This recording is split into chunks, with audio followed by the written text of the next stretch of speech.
बताइए क्या हुआ कलकत्ता में बंगाल फाइल्स को लेकर, आपकी जो फिल्म आने वाली है। क्या हुआ कि कलकत्ता का पुलिस का ऑफिसर बोल रहा है कि आपने परमिशन नहीं ली थी, आप अपनी फिल्म का ट्रेलर वहाँ पे लॉन्च करने वाले थे, आपने परमिशन ली थी कि नहीं ली थी सर? अच्छा, मैं चलिए एक कॉमन सेंस की बात करते हैं। एक इंडिया के सबसे बड़े 5 स्टार होटल में आप कल्पना करिए कि इतना बड़ा LED स्क्रीन लग रहा है, वो सारा प्रोग्राम चल रहा है, उसमें विजुअल्स चल रहे हैं और पूरा कलकत्ता का मीडिया 150-200 लोग बैठे हुए हैं, चलता हुआ प्रोग्राम। क्या ये संभव है बिना परमिशन के करना? संभव नहीं। हम और आप जैसे पॉडकास्ट कर रहे हैं, सडनली कोई घुसा है, अभी पुलिस वाला का परमिशन का है, वरना कैसे आप एंटर कैसे कर सकते हैं प्रेमिस?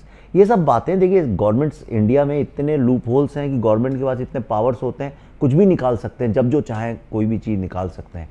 और परमिशन यानी कोई बात करने को तैयार हो, एक आदमी आया, उसे तार काट दिए, कहने लगे अब आगे बात आप करिए, अब आप कुछ कर ही नहीं सकते हैं।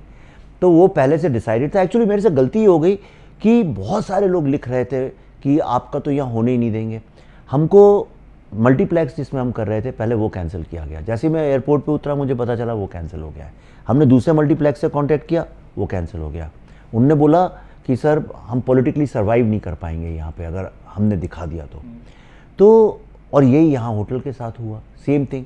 और उसके बाद मेरे को वही जो टॉप अथॉरिटीज़ ने मना किया था, मैंने मुझे किसने कहा है, तो बोला टॉप अथॉरिटी। उसी रिलायबल सोर्स ने फिर मुझे बताया कि they had a problem with couple of things in the trailer और इसलिए उसको बंद किया गया। मैं 1946 में कलकत्ता में जो राइट्स हुए थे उसको लेके बनाई गई है। कुछ लोग कहते हैं आप ऐसी पोलराइजिंग फिल्में बनाते हैं जिससे हिंदू मुस्लिम में डिवाइड है वो ज़्यादा बढ़ता है। अगर कुछ जख्म है वो भर गए हैं या वो वहीं पे हैं, आप उन्हें बार बार कुरेदने का काम करते हैं। आपको लगता है जख्म भर गए? तो पहलगाम क्यों हुआ, मुर्शिदाबाद क्यों हुआ? हर दिन हिंदुस्तान की हर टीवी चैनल पे हिंदू मुस्लिम डिबेट क्यों होती रहती है अगर भर गए तो? राइट? मैं पोलराइज करता हूँ। अगर आप सोसाइटी में प्रॉब्लम बंद कर दीजिए, मैं पोलराइजेशन फिल्म पे नहीं बनाऊंगा। जब सोसाइटी ही पोलराइज्ड है, एज अ स्टोरी टेलर मेरा काम है ये बताना कि सोसाइटी में क्या चल रहा है।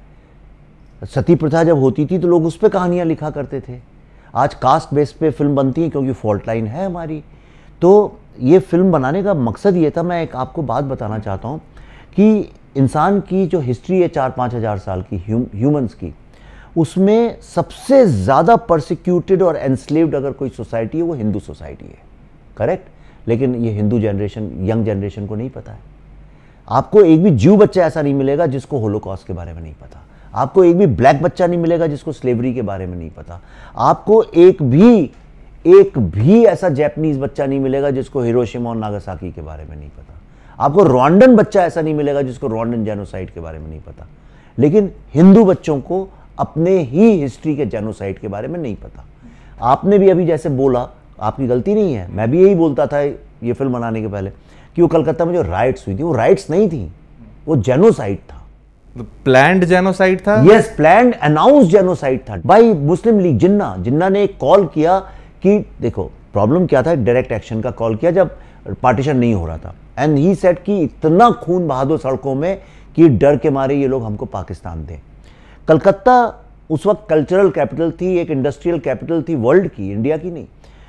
कलकत्ता बहुत इंपॉर्टेंट सिटी थी, लेकिन कलकत्ता में Hindu Muslim population marginally Hindu ज़्यादा थे।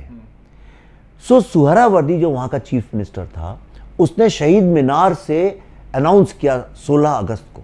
16 अगस्त रमज़ान का 8वां दिन था और उसने कहा आज के दिन बैटल ऑफ बद्र हुई थी।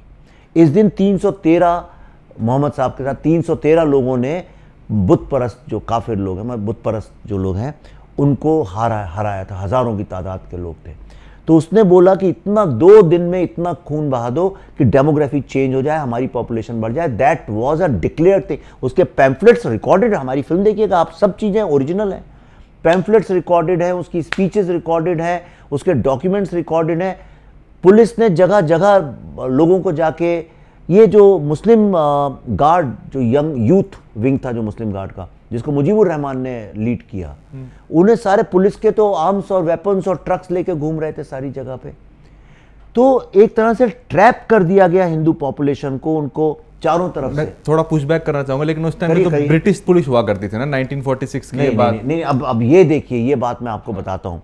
24 थाने थे, 24 थानों में 22 थानों, चीफ मिनिस्टर तो ये था ना, 22 थानों में रातों रात ट्रांसफर करके मुस्लिम इंस्पेक्टर, थाना इंस्पेक्टर अपॉइंट किया गया। अब आप कहेंगे 24 में 22 क्यों, 2 में क्यों नहीं किया गया, बात बचे हुए, क्योंकि 2 में एंग्लो इंडियन लोगों को रखा गया, क्योंकि वो एरिया न्यूट्रल था। 22 लोग जब वहां चेंज हो गए, 2 दिन के लिए छुट्टी अनाउंस कर दी गई और 2 दिन पुलिस को बोल दिया गया कि तुम कोई एक्शन नहीं लोगे अपने लोगों को अपॉइंट करके। It was a genocide, it was called a genocide. Right नहीं थी, राइट तब होती जब 2 लोग डंडे लेके लड़ाई लड़ने लगे, यहां तो एक ही साइड के लोगों को काट दिया गया। कलकत्ता की सड़कें कंकालों से, स्केलेटन से भरी हुई हैं, उसके ऊपर वल्चर्स उनका वो खा रहे हैं, फ्लैश खा रहे हैं, और ये टाइम और लाइफ मैगजीन जो वर्ल्ड की नंबर 1, उनकी फोटोग्राफ्स हैं। तो इसमें आप क्या कहना चाहते, बस हिंदू लोगों की मृत्यु हुई थी और कितने मरे थे? ऐसा नहीं है, 2 दिन सिर्फ हिंदू लोग मरे, करेक्ट। और उसके बाद हिंदू लोग यूनाइट हुए। आपने गोपाल मुखर्जी का नाम सुना हो, गोपाल पाठा, he had a meat shop, he United Hindus, और उसके बाद इन्हें रिटेलिएट किया। और यूनिटी की ताकत भी देखिए आप, जब उनने रिटेलिएट किया तो उसके बाद फिर सोहरावर्दी हैड टू अनाउंस कि हम इसको बंद करते हैं, और उसका बदला लेने के लिए इनने नोआखली में जेनोसाइड किया। वो तो आपने पढ़ा होगा, नोआखली जेनोसाइड। गांधी जी आज़ादी के दिन वहीं थे, राइट, यानी 6-7 महीने रहे वहाँ पे उनने किया। तो जब इतना ब्लड शेड हुआ, थक हार के फिर कांग्रेस, हिंदू कांग्रेस बोलते थे उसको, मुस्लिम लीग और हिंदू कांग्रेस।